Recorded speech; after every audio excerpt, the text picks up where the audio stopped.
अननाय बिनि दैदेननायाव जोंनि जानो गोनां जानो थांगासिनो दङ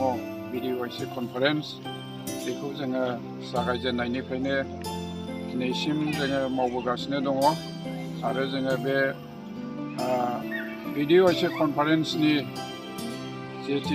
जिथुनाखि माने डेक्लेरेसन जोङो बेखौ बेबायदि खालामबाय जे बर' हारि हिसाबै बर' खृष्टान हिसाबै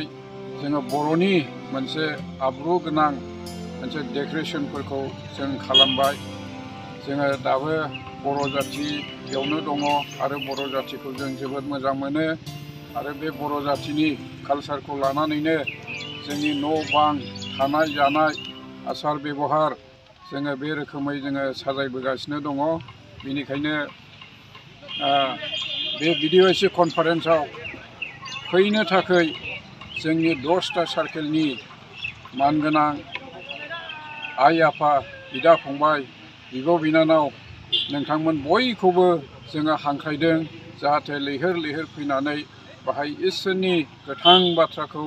जोङो सोलोंफैयो आरो खोनासंफैयो बिनि थाखाय बे BDYC कनफारेन्सनि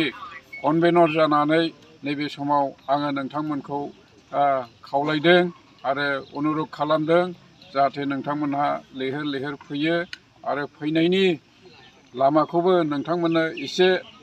बेनि गेजेरजोंनो बे खबरनि गेजेरजोंनो नोंथांमोननो मिथिहोनो नागिरदों ओरै गसाइगाव साइडनिफ्राय फैगोन ओरै सामथाइबारिजों भुटान रडजों हाबगोन ओरै बङाइगाव साइडजों ओरै सानजानिफ्राय जेसेबांनाखि फैगोन बिसोरबो सामथाइबारिजोंनो हाबगोन भुटान रडआव हाबगोन बिनिफ्राय जोङो फैयै फैनानै जोंनि जायगानि मोनसे लामा बे दरखं मोखाङावनो जोङो मोनसे हाबनायनि जायगानि लामाखौ जोङो बेयावनो क्लियार खालामना होगोन बेजों फैयोब्लानो नोंथांमोना बे कनफारेन्सआव हाबफैनो हागोन मानसिफोरखौ बे समाव नोंथांमोननो मिथिहोखानो गोसो जायो जोंहा मोजां आलासि 3 दङ दा बिथांमोननिफ्रायनो जोङो इसोरनि गोथां बायख'खौ नांगौबादि जोङो सोलोंबावनो गोनांफोर बाथ्राफोर आरो मिथिनो मोनबावनांगौ बाखिफोर जोङो बिथांमोननिफ्रायनो जोङो मोजाङैनो मिथिगोन बेनिखायनो नोंथांमोननो आङो बे सुंद' मिथिहोनायनि गेजेरजों आङो बेखौनो बुंनानै दोनबाय हामबायसै।